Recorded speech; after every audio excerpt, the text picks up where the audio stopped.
Hey guys, how you all doing? It's been a while, hasn't it? Sorry about that. The reason being, to put it simply, I've had a lot going on. Gigs have started back up again, and I've been preparing for what the subject of this video actually is. You see, at time of recording, tomorrow, I will have 3 separate promo videos to film with 3 separate Funk-tion bands. A lot of preparation work has gone into making this happen, of course. We've had to secure the venue, make sure all the band members are free in all the bands. And personally, I've arranged the medleys for each of the bands that I'm playing with. So lots has been going down, as you can imagine, and I'm just sorry for those of you waiting for my usual type of content. It will be coming soon, I promise you that. And that is including a part 2 to my Helix preset series, where I'm going to be talking about overdrives and solo boosts. But back to the point of this video. As YouTubers often seem to do, I'm going to show you a bit of a behind the scenes scenario. What I'm hoping to do is to give you guys a bit of an insight into how a professional Funk-tion band puts together a professional promo video. And if there's enough time, we'll get to have some brief encounters or some meetings possibly with a couple of my wonderful bandmates. Some of you will have encountered them before in a couple of my cover videos, like Nick on bass for instance, or James on drums. But since there's so many bands that I work with involved in this one promo shoot, it'll be a good chance to meet quite a few people potentially. So, like I say, if we'll get some time, I'll try and sort that out. Because at the end of the day, they're all lovely people, and they're a bloody good laugh. So, as I debase myself yet again with another YouTuber cliche, come with me on this journey tomorrow, and we'll see what goes on behind the scenes. I can't stand this. Before we set off on this insightful journey, I thought I'd show you guys the weapons of choice that I'm taking with me. First up here we have the JTV69 Variax guitar, made by Line 6 and James Tyler combined. It's actually a very nice instrument, you know, with the Line 6 electronics and all that wizardry aside. What you actually have with the magnetic pickups is really a nice sounding guitar. It's very bright and sparkly, powerful sound, and I don't know if you'll be able to see in this light, maybe you can. There's a slight flame to this neck, which I don't think comes as standard with the models when this one was coming out. I'm not sure, I could be wrong on that. But I think this was the first guitar I actually got that had any sort of flame in the neck at all. I mean, I've played some before, but you know, it was just nice to actually have one. But yes, all in all, a very nice little instrument, and yeah, sort of modern design, obviously Strat inspired. But yes, that's guitar 1 of 3 that I'll be taking with me. Next up we have guitar number 2. This is my Epiphone Sheraton Pro 2, aptly named I suppose. And it's quite a classy instrument, as you can see. I got it because really I was craving a semi-hollow body for a long time, and I figured I would use it for one of the bands in particular because it sort of went with the kind of classy aesthetic that you will no doubt see at some point. You'll begin to see in a minute that black and gold hardware is a bit of a theme that runs through a couple of these instruments, but let's take a look at the back. Not much to see, really. To be honest, I'm not sure why I even turned it over. And last, but certainly by no means least, is my 1993 Special Edition Fender Stratocaster. I bought this off my cousin, who got it off our uncle, actually. And funnily enough, you know, YouTube links here, he got this from Anderton's in Guildford.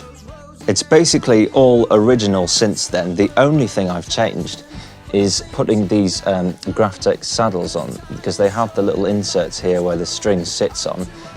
It was snapping strings like a bugger before that, so I thought I'd sort that out, and luckily I managed to get the ones with the right offset screw and in gold, so it looks like it belongs there, so that's nice. Getting closer to the paintwork, hopefully you can see it's kind of got a light sparkle to the finish. So from a distance it may just look black, but in the right light it really shines this guitar, so it's lovely. Flipping it over, we can see that on this sort of very mildly bird's-eyed maple neck, there is the classic problem with a lot of 90s Strats, in that they had a finish that would crack over time. So we can see here that there's just bare wood underneath, and I've been thinking for a while about either sanding it or maybe even chipping it off down to the bare wood, because I much prefer that feel anyway. I imagine some of you out there will be absolutely outraged by the thought of even doing that, but you know, each to their own. Here's the special edition neck plate, for those who are wondering. I think this was part of a limited run to about, I think it was sort of 500 units or so, different colours and stuff, but they all had gold hardware. They were kind of built with being halfway between your sort of US standard and custom shop in mind. It was a nice halfway point, really. Anyway, those are the guitars I've chosen for the promo shoot, so you'll see each of them in their glorious contexts when the videos come out.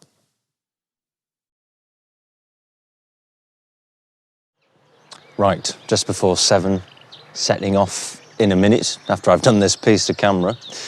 Got everything loaded in here. Quite a few things. But you know, you never know how much you're going to need, do you? So I packed just in case I needed that one extra thing. Right, let's go.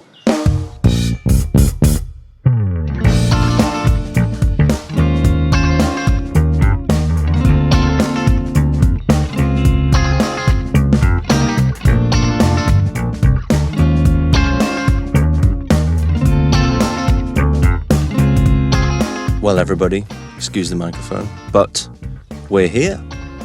So now we're going to meet the reprobates that are the band members. Working with Mr. James Malcolm today. There he is, working hard. It's like a Death Star. And there's Nick. Got some gear to load out. We're in Left Bank in Leeds today. Let's have a look inside, see what this is all about. Goodness gracious, it's Ben. How you doing, Ben? You all right? Really good, man. How are you? I'm good, yes. Give you an elbow. Yes. I should explain, folks, it's been a while since we've all seen each other in person. Like, over a year? Yeah, not that way. Test 1 2 3. Speaking to that as a microphone. Hello. Here's a quick panoramic view of the whole place. It's really nice. And we're going to be up there. Various permutations of the band and different packages we'll be offering. It's going to be good. So first things first, after loading in all the gear of course, we had to set up this DJ booth and a lighting rig, which would be in place for each of the videos we would film that day. Along with our own PA system, which uses some RCF subs and tops, we had the additional in-house RCF PA to utilise visually. I'm not sure how much will end up in the final videos, but it seemed to me at least to give the impression that we had quite a complex and impressive speaker system in use, when in fact we were only using the standard 4 speakers to play our tracks through. Thankfully, this great venue had a bar so we could grab a refreshing beverage whenever we had a break from the grafting throughout the day, but we still had a lot of setup to do before that. As I mentioned before, we were only going to play our tracks for filming out of our own PA system, so we wired up all the necessary power and signal cables to make that possible, as well as running power to all the lighting placed around what was kind of the stage for the shoot. From there, we had the basic layout for all the band shoots to set up around that, one after the other. Then we could start looking at some really fun stuff like this. Right, so Nick has brought his fabulous drone device. What can you tell us about that, Nick? So yeah, it's basically a tiny drone. It bounces off everything it hits. It's pretty much indestructible. It's got a little camera mounted on the top, and then the camera feeds to these goggles, so you can see in real time where you're flying. So it's like you're flying around the room. We can also record some footage with it, so hopefully get some nice shots for that. Are there some googly eyes on the front of those? Googly eyes make everything better, you know this. Some sound checking going on.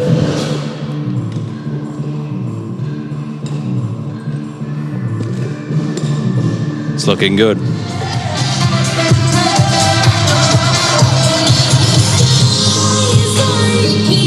This is the Sax and DJ bit Ben's gonna do.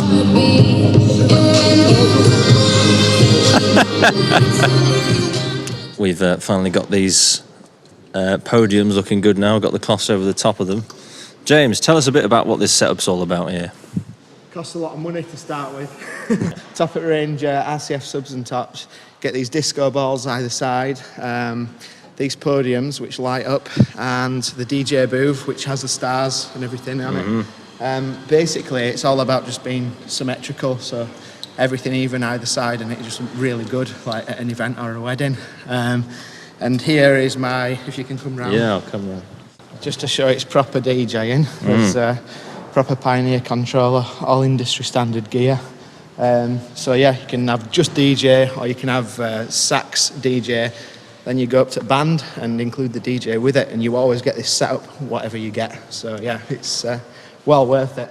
So yes, a high quality setup, whichever package you go for, isn't it? Yeah, exactly. Yeah. Marvellous. So with the stage set and everything looking like it was ready to go, it was time to start filming the first video.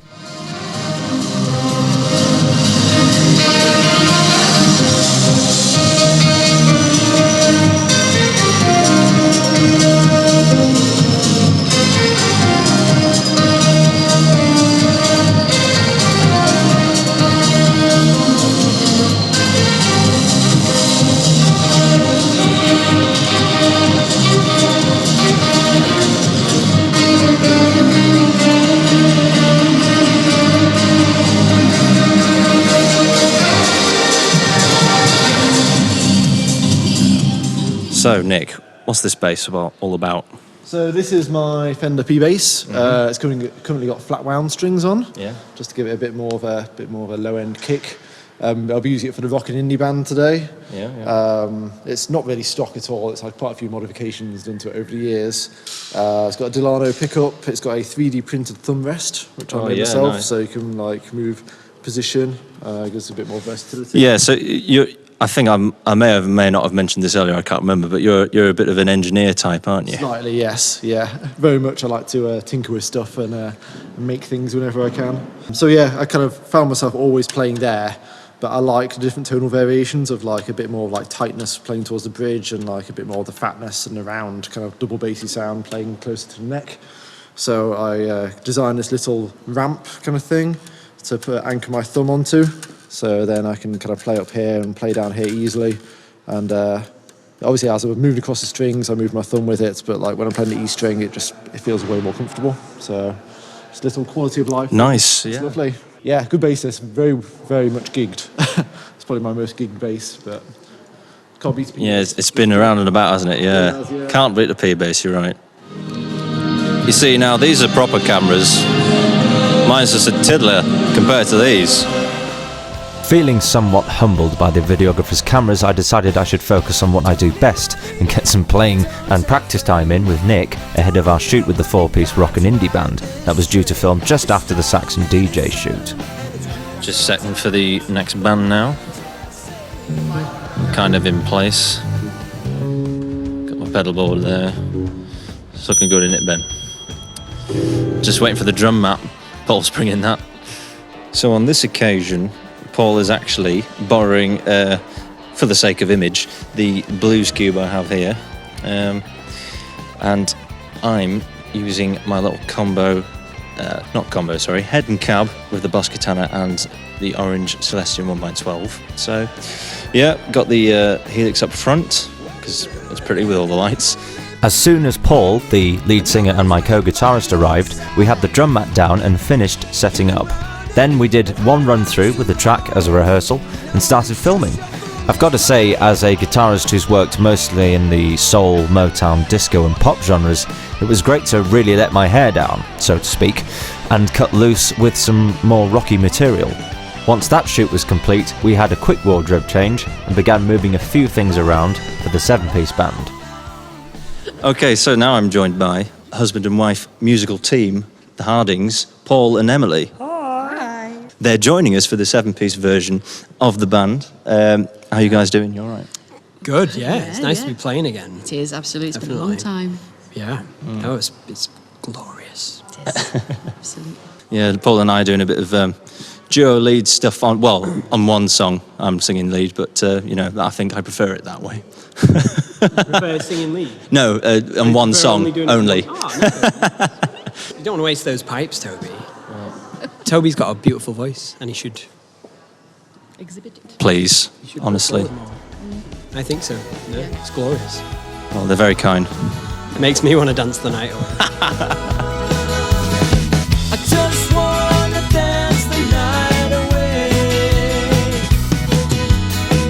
with senoritas who can sway. Right, I'm reporting back in at the moment. We've just done a good stint of filming for the 7-piece, and I'm joined here by a band member from my other band, 1, 2, 3, 4. You may remember seeing them on my YouTube channel as well. Here he is. Hello. So, Rob, you're standing in for us today. I am. Not standing in for us, sorry, standing in for Max, because Max unfortunately couldn't make it. He had a bit of a COVID-related incident and had to quarantine, unfortunately, right in time for the promo video. So, Rob kindly stepped into the breach, learned all the parts as Max would play them, and he looks marvellous doing it. I think you'd agree. Well, Was it difficult learning Max's parts? not really. I mean, well, I mean, I had a go over it last night with Toby. Thank you. Actually, it was very helpful. It's all right. Keep forgetting to sing, but That's the tricky part, isn't it? Yeah. Remembering to sing. After completing our stint with the 7-piece and doing a photo shoot with each of the bands there that day, meaning a bunch of annoying wardrobe changes unfortunately, it wasn't long before Funk-tion, a 90s music-themed band, were in place and ready to film their video. Not that the constantly changing light was helping with continuity. Anyway, let's meet the singers. Right, so these are the other band members you haven't met from Funk-tion yet. Colin is a new addition for us, but he's a very talented singer and ridiculously suave. I mean, for goodness sake, look at that. Yeah, and we got the emerald thing going on, haven't we? Here's the very glamorous Laura. Hang on, wait, 360 around. Okay. Whole look, you've got to get the whole look. Go around slowly. I don't want no scrub. Scrub is a guy that can't get no love from me. Hanging on the passenger side of his best friend's ride, trying to holler at me. I don't want no scrub. Scrub is a guy that can't get no love from me. Right, we've come to the end of our stint today. It's been very good, very enjoyable. Got a lot done. Yeah, so I guess I'll sign off later properly, I suppose, when I'm back home. Still got to drive back up to the Dales from Leeds. Oh, it's going to take me a while. Good day, Nick. Good day, really good day. Very tiring, but lots of good video. Yes, lots of good fun too. That's what matters.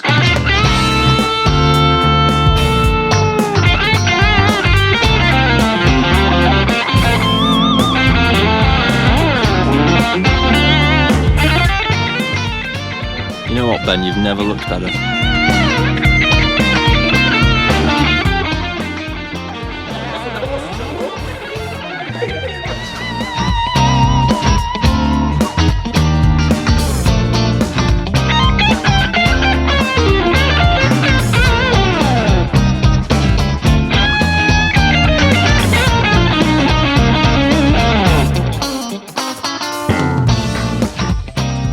Right, I'm about to do the long drive back to the Dales, about an hour and a half from Leeds.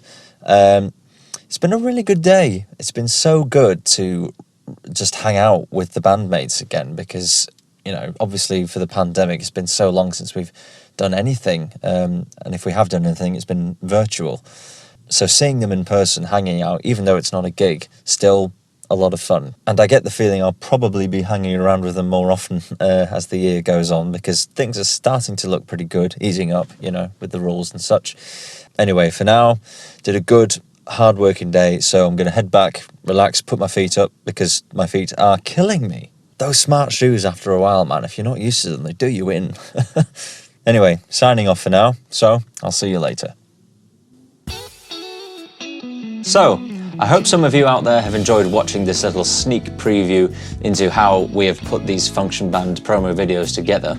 As I said at the top of the video, it was a lot of work leading up to it and there was a lot of work on the day, but we're hoping that the end result is going to be real good. This time around, I just wanted to do something a little bit different that might interest some of you. So I hope you enjoyed it, and I promise that now I'll be getting back to the sort of content that I did before now. So that's more stuff on the helix, guitar tones to try and recreate, plus any of the ideas that have been put forward to me by you wonderful viewers. Thank you very much for that.